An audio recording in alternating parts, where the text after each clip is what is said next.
everybody, it's Thursday. And welcome to this edition of The Night Bite. I'm Josh. And I'm Emily, and we are excited to be here tonight. Mm-hmm. Before I get ahead of myself, because I'm actually excited, we're going to be talking plastics later, which is one of my favorite things. Mm-hmm. But we have some local things going on. There's been some tournaments. Fishing has been hit and miss. I'm excited to still get back out there this weekend. Yeah, we're stuck at a weird temperature. It warmed up really fast and the fish got moving, and then all of a sudden they just stopped in their tracks. And so everything is just either done spawning or waiting to spawn, and nothing's hungry. Or it somewhere just in the middle is, of that. just is crazy. So I don't know. There's fish to be had. It just is a little bit of a grind. Yeah. And, the weather that we've seen, with that cool down, that affects the fish, but, it makes fishing. I'm looking forward to spring fishing. Give me some sun at this point. Right. So. As far as everybody at home, hello to you guys that have all chimed in. Hey, everybody. Let us know how fishing has been by you, because I do know that there have been some people that have found some little honey holes or whatnot. So let us know how that's going for you. Or otherwise, when we get to our guest tonight, certainly drop your comments, drop your questions, all of that.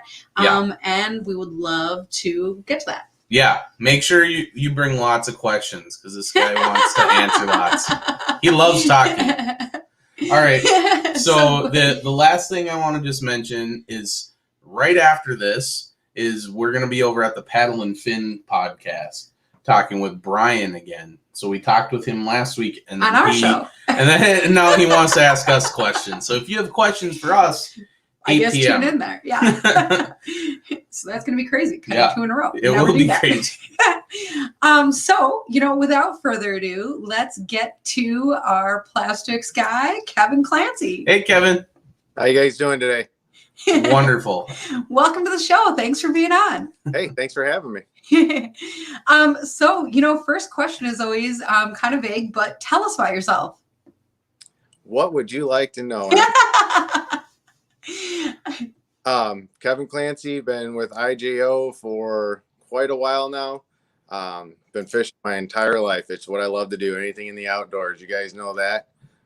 Just look forward to talking to you guys tonight. Yeah, that's awesome. Now the funny thing is, and I guess I didn't even tell Josh I was going to say this.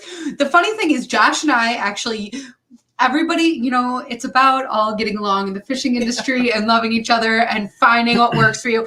Josh and I use different plastics. That doesn't mean that there isn't ever crossover. That doesn't mean that we don't love each other, but it also doesn't mean that we don't poke fun at each other when one of us catches fish and the other does not.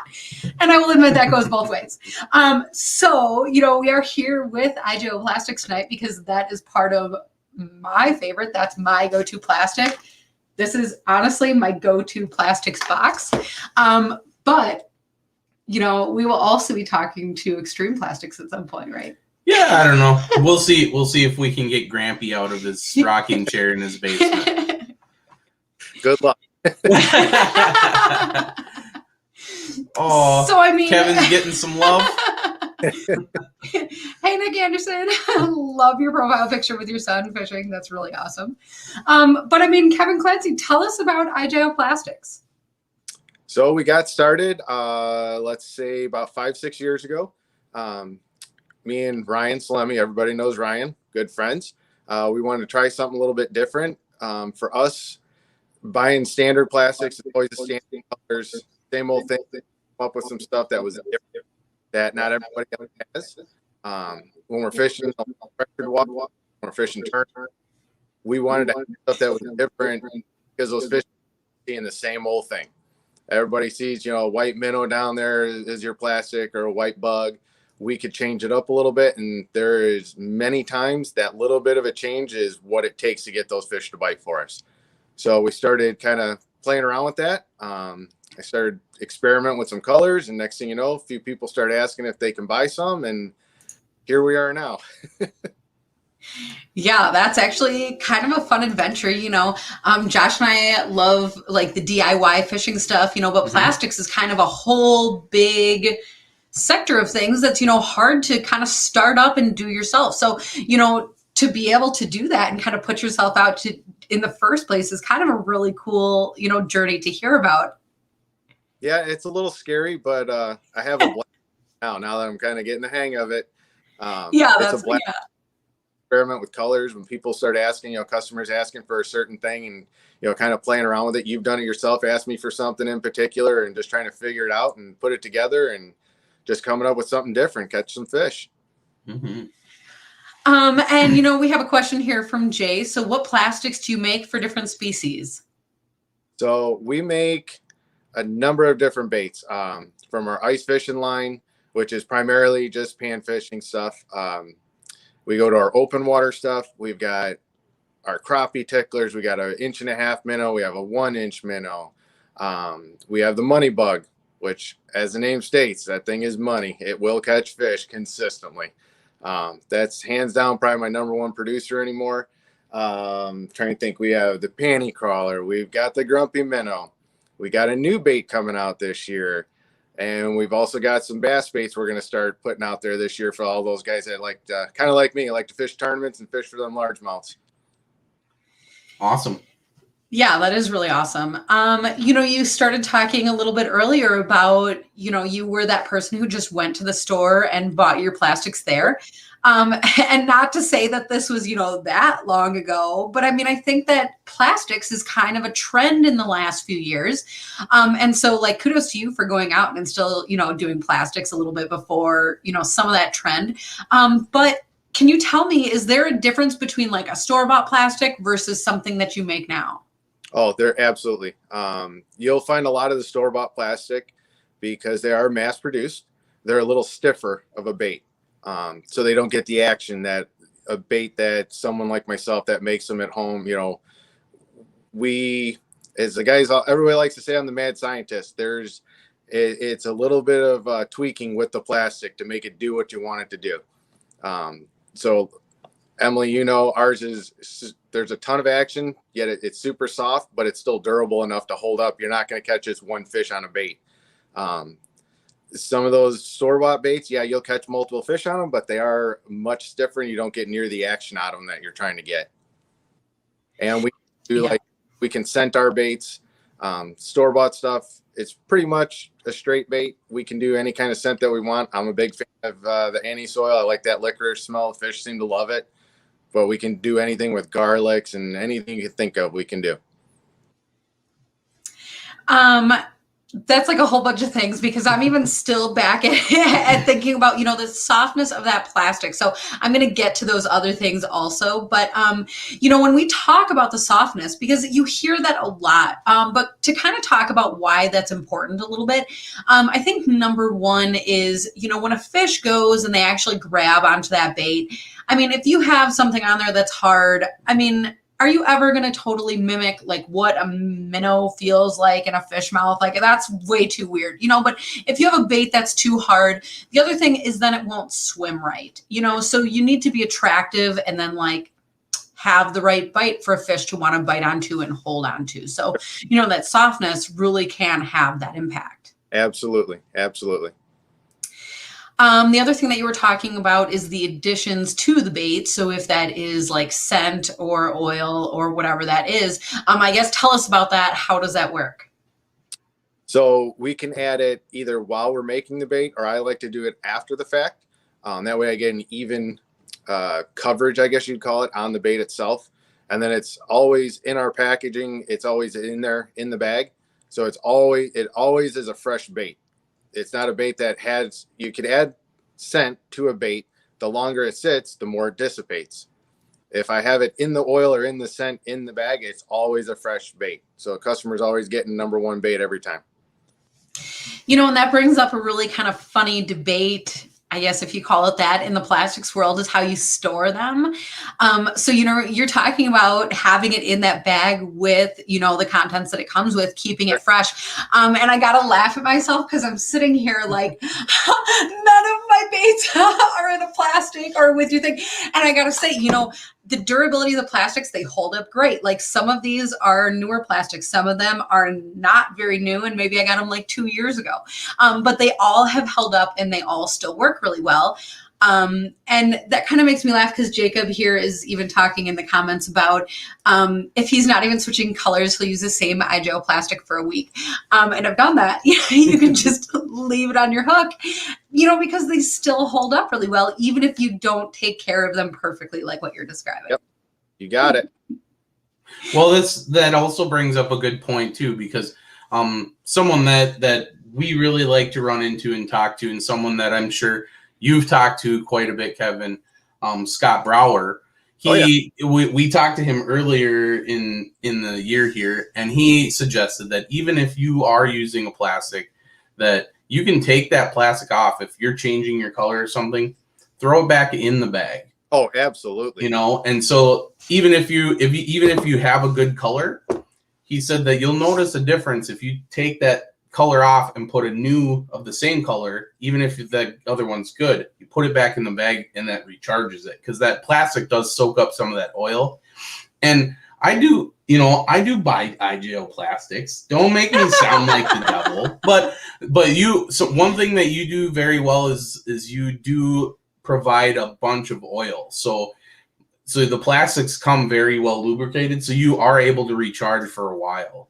Yes. And my storage style, I keep a big Bass, one of those big Bass they have bag the holders inside, the bags. and I keep all of my bags, all of the plastics in a bag, but then I throw them in the bag, kind of like you would a Bass plastic, right? Instead of having it in the thing. So for me, that's what works.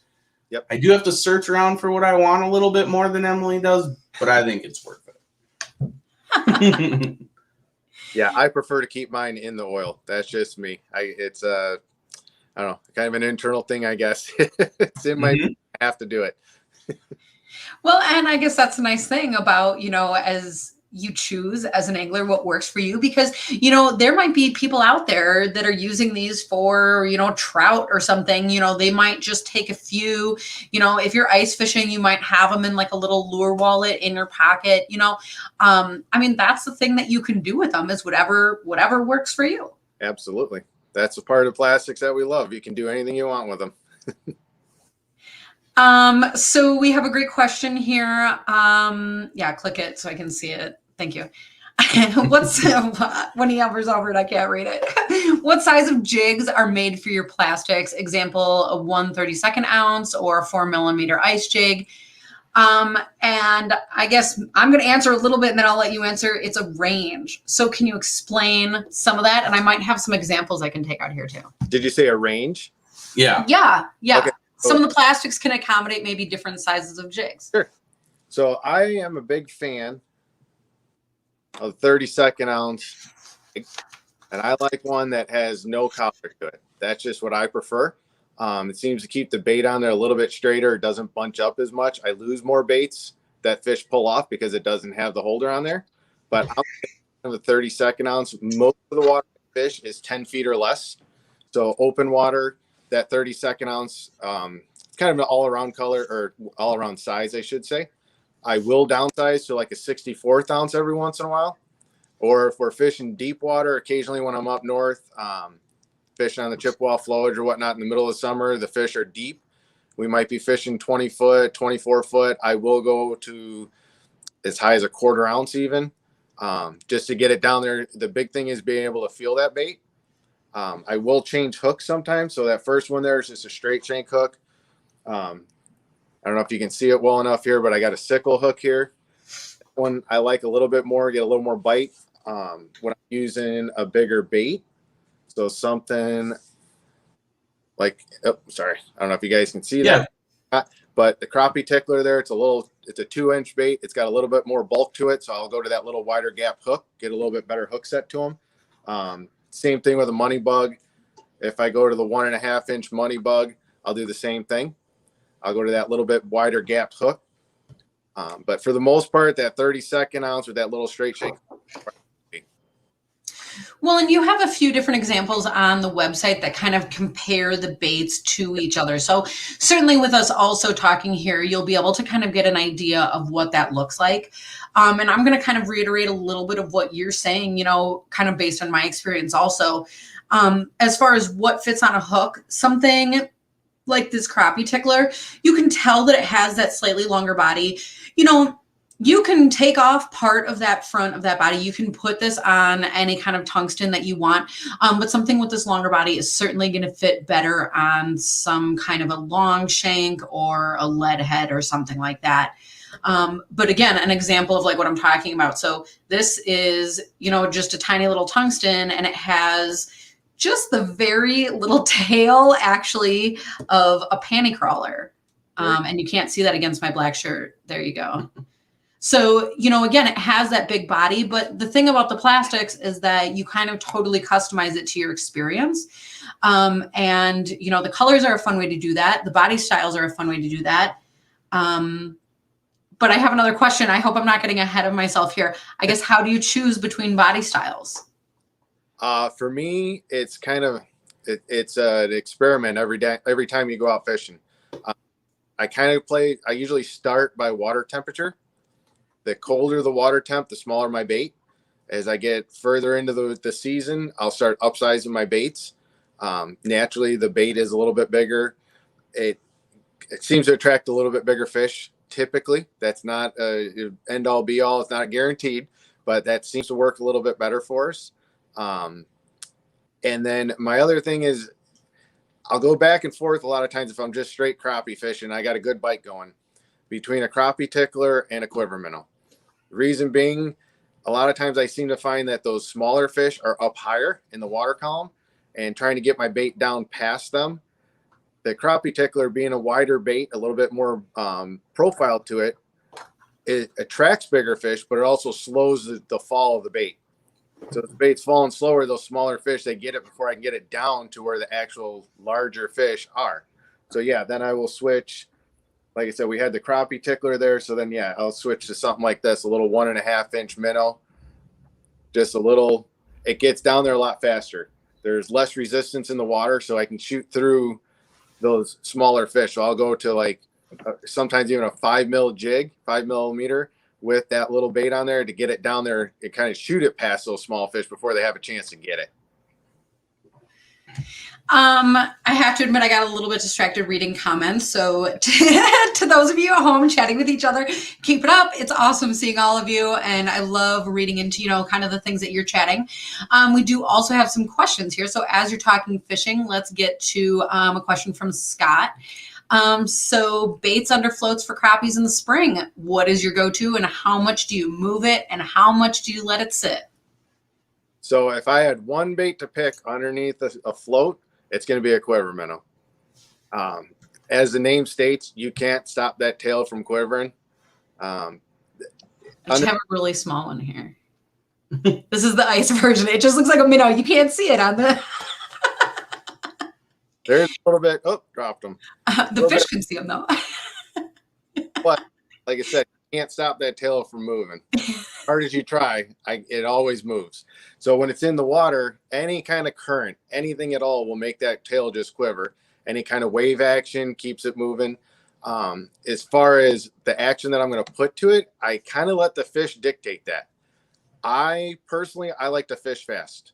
I'm a tournament fisherman. I like to move a lot and keep the bait moving a lot. If the fish aren't eating it, I will slow down if I have to, but I prefer to just keep moving as much as I can. Typically, underneath that float, I'm just a slow, steady quiver pace and bringing it back through that water column where I found the fish at. Now, if they're not doing it, if the cold front rolls through, the water temp's still too cold, I got just a little bit of wave action, I love to just let it drift. That's another killer way to catch them, especially in high pressured waters. Just letting it drift and let the tail do do its thing, because there's very few other baits that can do that. You'll find sometimes even an actual live minnow is too much action for them fish when they're in that negative or neutral mood. That minnow is just too much. That little plastic just sitting there quivering is just too much for them sometimes to resist. Well, and you bring up a good point about drifting those little plastics like that, because the shape of your bobber can play a big effect on how you move the baits, especially that quiver minnow. Because sure.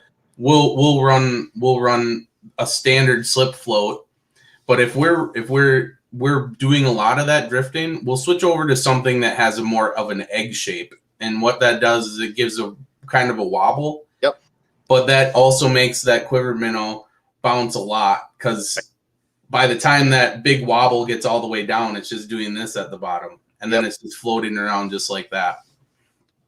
Yeah, I'm a big fan of the narrower bobbers myself. Just because I'm creating that action, shaking that rod tip, I can make that bobber. It doesn't flop around as much, I guess you'd say. I think quiver more for me. Yeah. So my next question to you is then going to be about choosing colors. But the other thing that I gotta say is I think when I went and grabbed my plastic box, I let my dog out, and I think I'm gonna have to let my dog back in. I just heard her bark, and I was like, oh my gosh, that's the thing about being live is, sometimes it happens. So thanks for sticking with us. But that is a really great point, because when you have a setup that I love my jig, I love my float, whatever it is, and then you do have a whole box full of color options, how do you know where to start? So that is all going to be dependent. If I come up to a lake I haven't been on, or a piece of water I haven't been on in a while, the first thing I'm looking at is water clarity. The darker the water, naturally for me, I go to a bright color or a really dark color just to create a profile that they can see.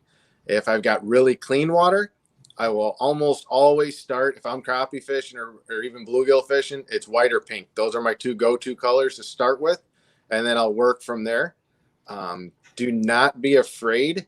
I always tell people, don't be afraid when you get gin clear water to go to some super bright colors, because most people do like I do, and I try to go to a natural color.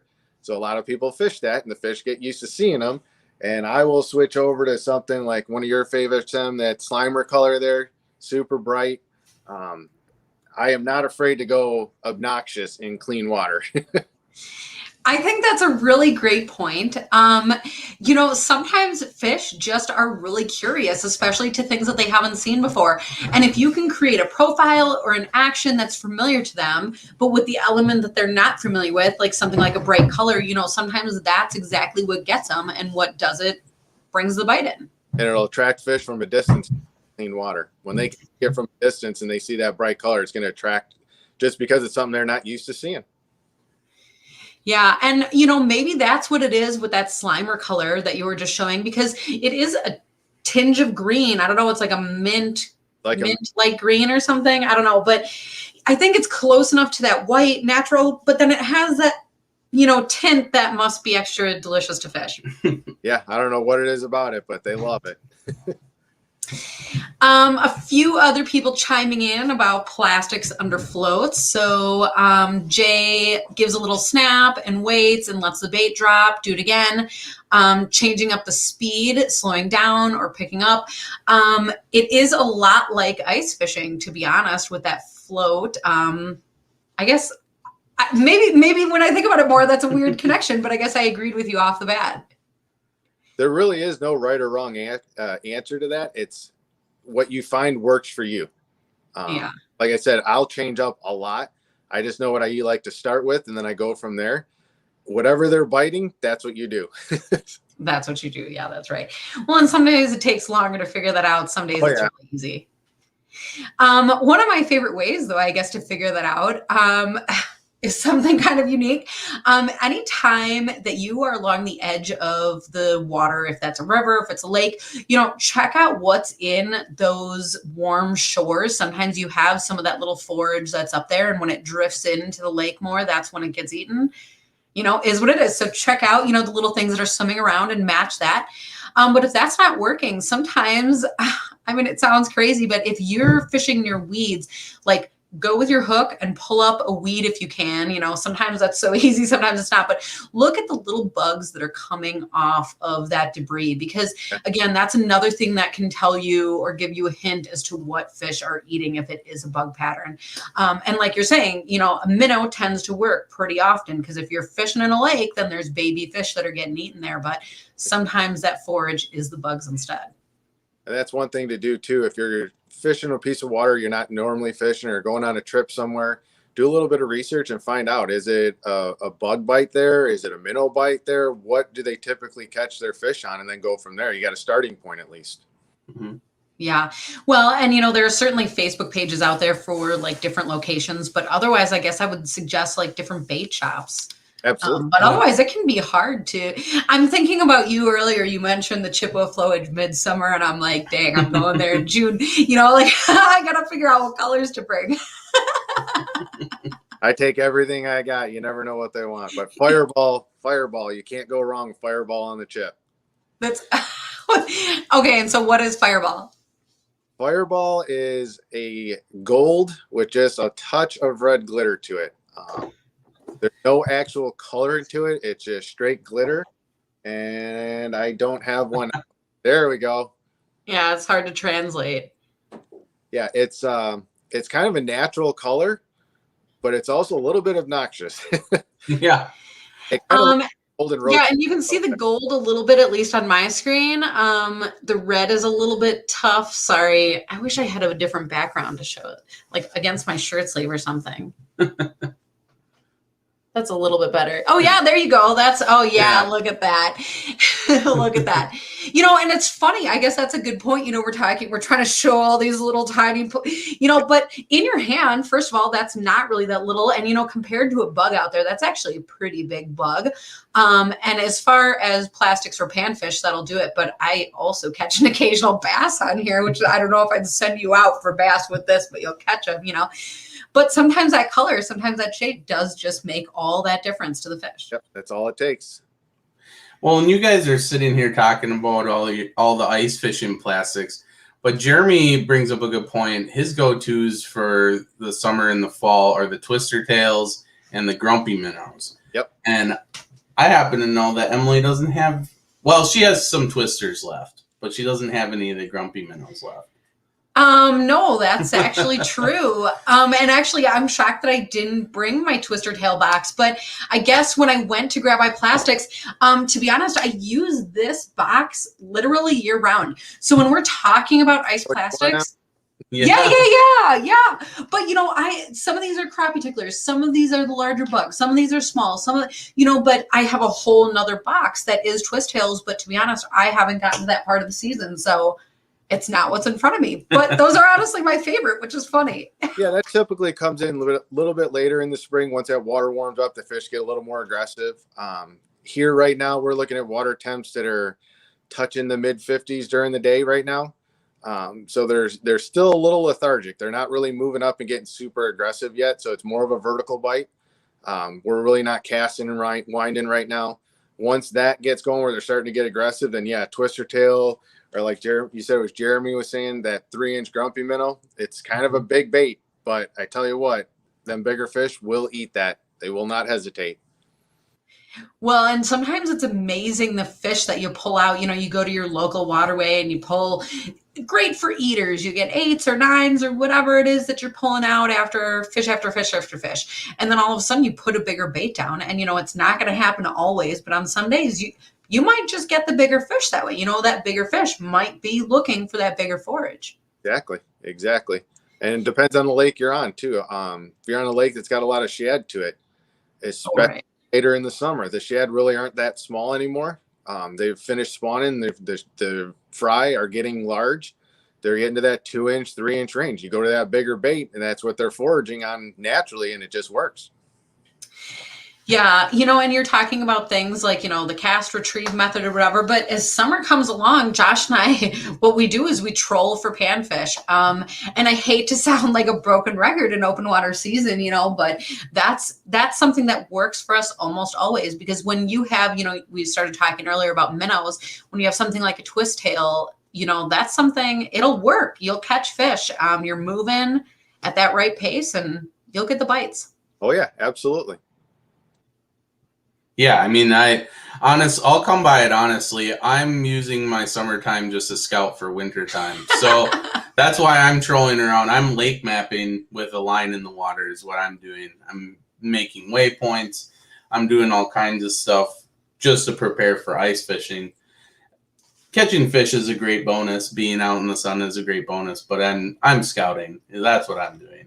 Well, trolling and drifting are great ways in the summertime to to your point, to find spots that I'm looking for, for the wintertime, but also it's a quicker way to find fish. In the summertime, we all know they could be scattered or they're following bait around.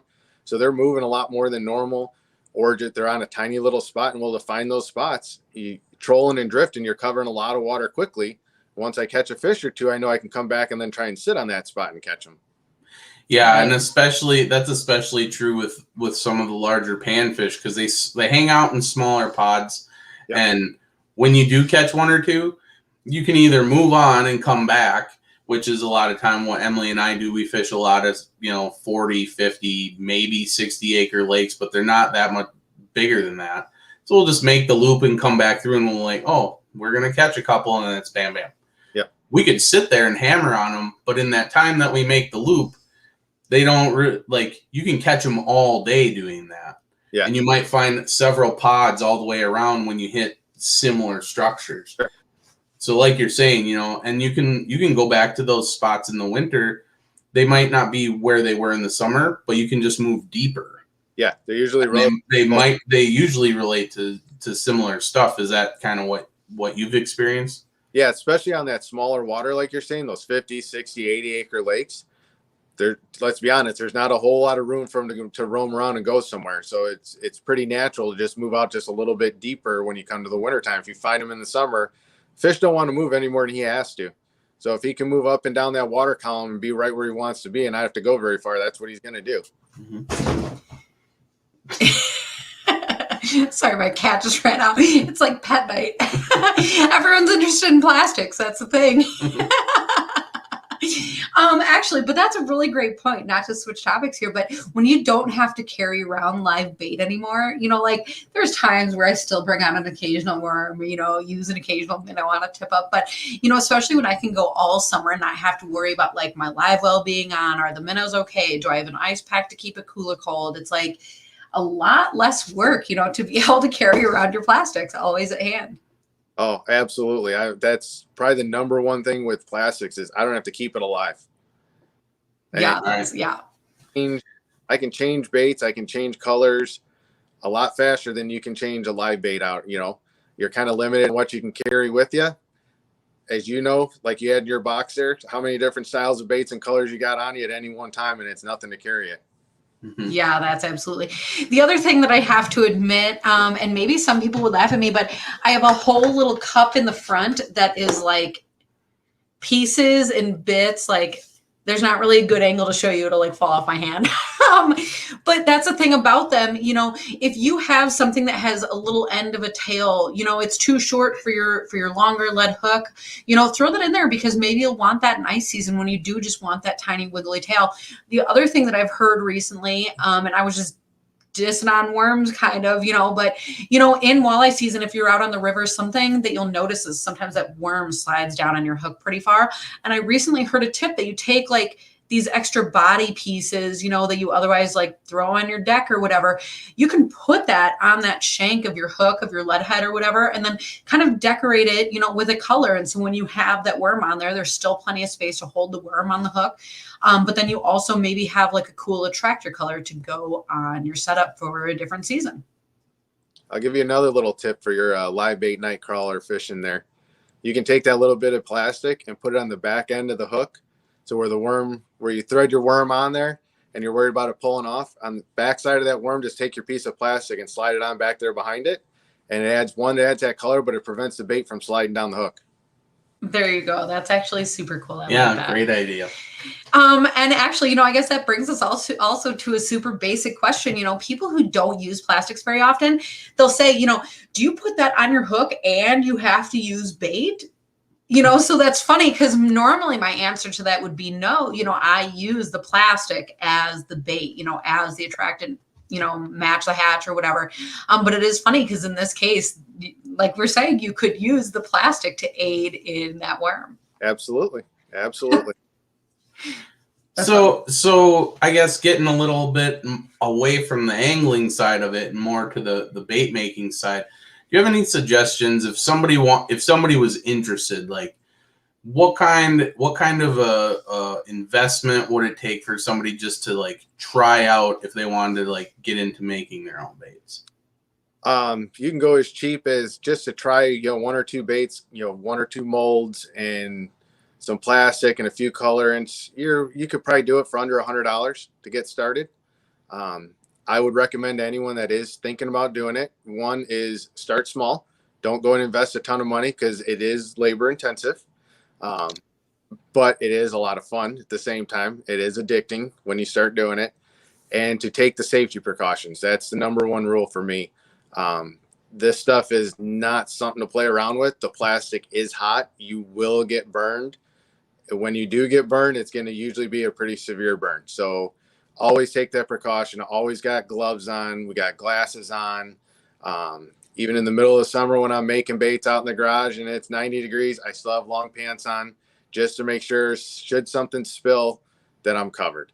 So yeah, I don't want anyone to take that lightly. That's a very serious issue with plastic. It is very hot and it burns. Yeah, and with that, there's different types of plastics that can be used to make baits. And, there's sometimes a significant amount of fumes in doing it. So, sometimes people will think about, a basement craft for the winter, but that's not necessarily the case either. No, it has to be a well-ventilated area. I do work out of my basement in the wintertime because it is cold, but I am working right at a window and I have a vent pulling those fumes right out. Exhaust fan running at all times so that I don't have that problem. We do have face masks that we wear when we're doing this stuff. Just taking, like I said, taking all the necessary precautions. Mm-hmm. Absolutely. Or you could just make it easy and go and order from the IJO Plastics website. Yeah, because Kevin's it all set up for you. I do have to say, looking into the comments, a few people are checking in here. So, Jen Salemi, hello to you. Good to hear from you.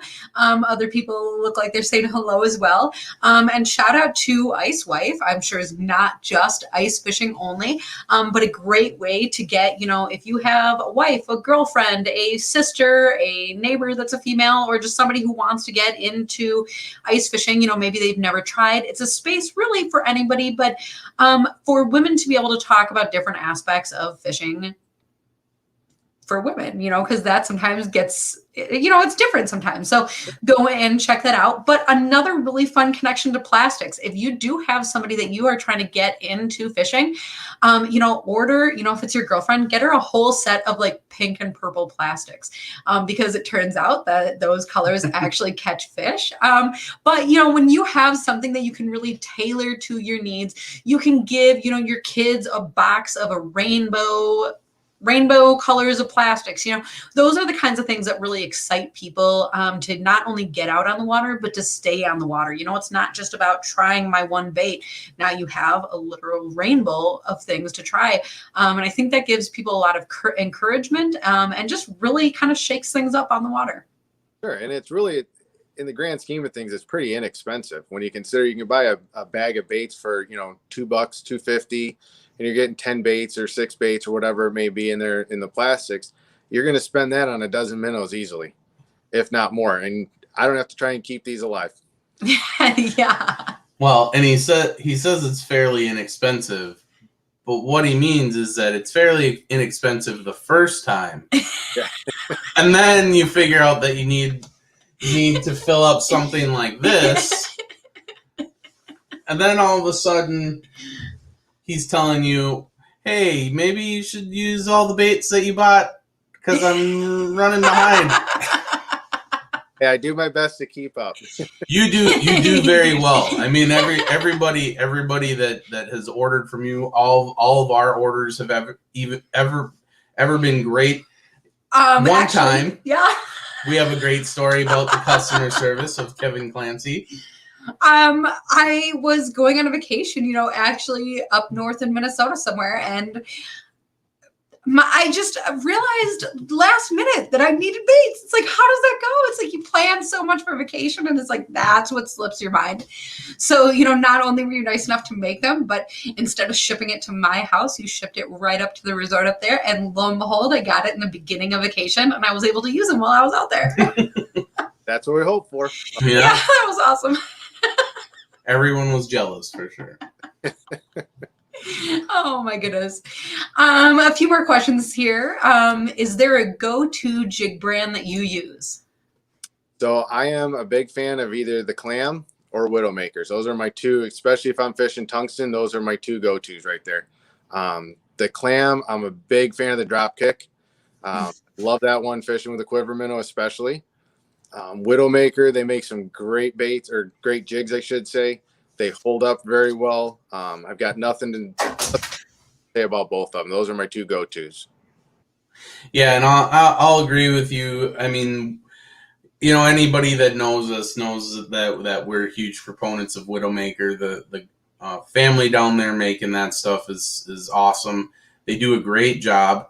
And when we say family, it's literally husband, wife, brother, Kids. They're all in the shop hand painting all the jigs. And they make some killer stuff. I know Brian goes as far as to order custom hooks. He works with the manufacturers to do custom hooks for his product.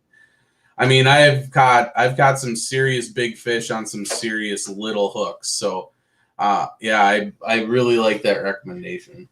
And they carry IJO Plastics. So that is true. Stop right there. Well, and I was thinking, you know, back when we were doing the shows and the expos, they actually had custom colors to match, you know, the IJO plastics. Yeah. One of them was even a Slimer colored jig, which, you know, it honestly doesn't get cooler than that because I love the Slimer plastics. Things with Widowmaker, working with Brian. He makes custom colors for us. I've got a few laying here, but I am completely sold out of Slimer and salmon. Those go as fast as I get them here that he can make them for me. They're gone. That's that is awesome. So funny.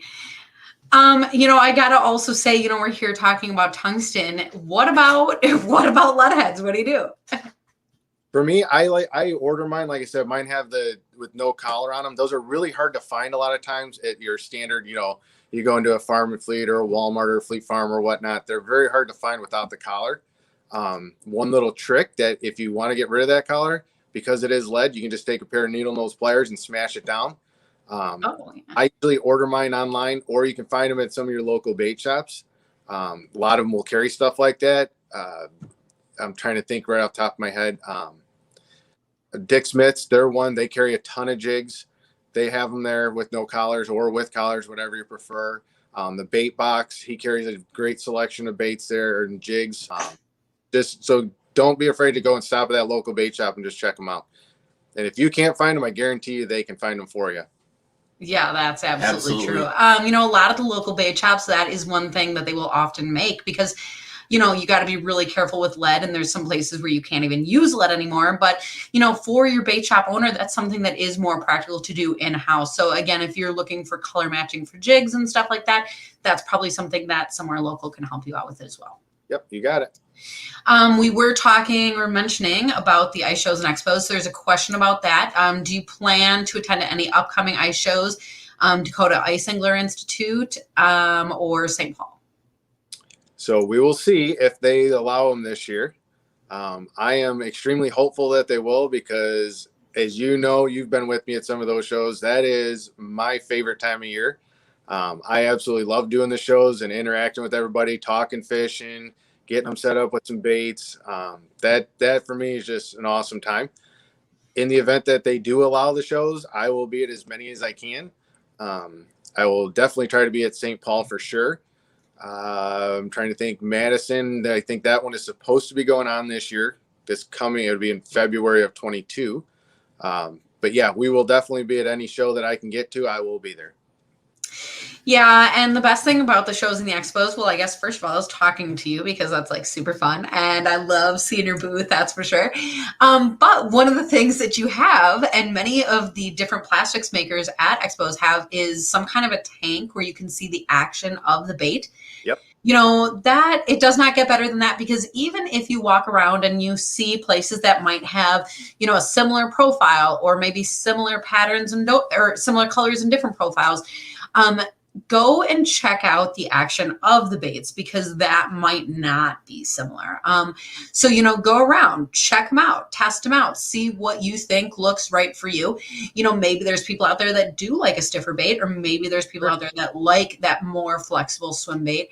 But again, that's up to you as an angler and how you do it. So to be able to go around and see that, that is super cool, and something that we can honestly never really show you very well online.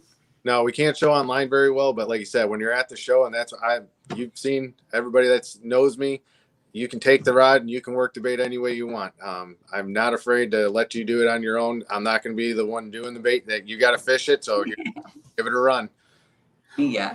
Well, and as we were talking about Widowmaker and them carrying IJO Plastics, if Kevin doesn't happen to be at a show, I know that Brian and Widowmaker will have the stuff. They will be at South Dakota. They will be at St. Paul.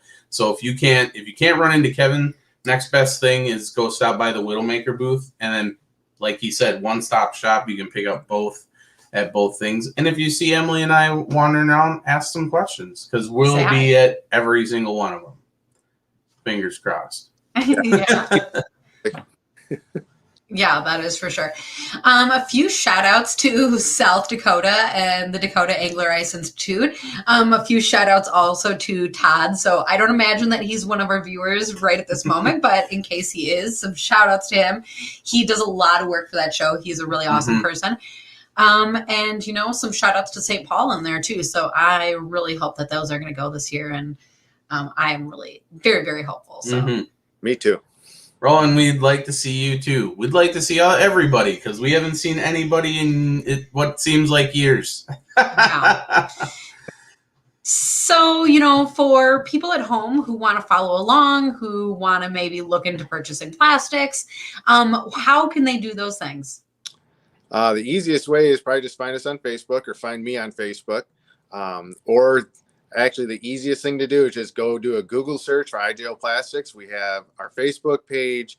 We have the Google site. We have IJOPlasticsCO.com. Several different ways to get a hold of us. The easiest way is just do a Google search, and it'll pop right up for you, and just click on the link and let me know what I can do for you. Well, and we have Jacob here, who is so kind and actually posting the website already to the different comments. So if anybody is looking, it is there and easy just to click on for you. And I do also know that if you have any questions, that's something that Kevin is always super available to answer. And he'll give you an honest opinion. So that's a good thing.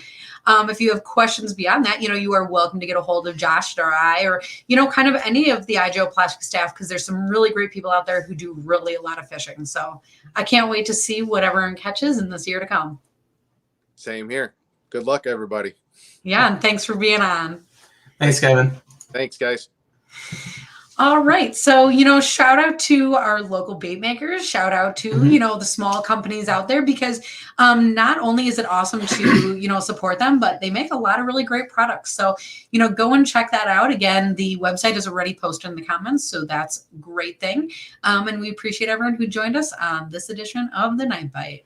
Night, everyone.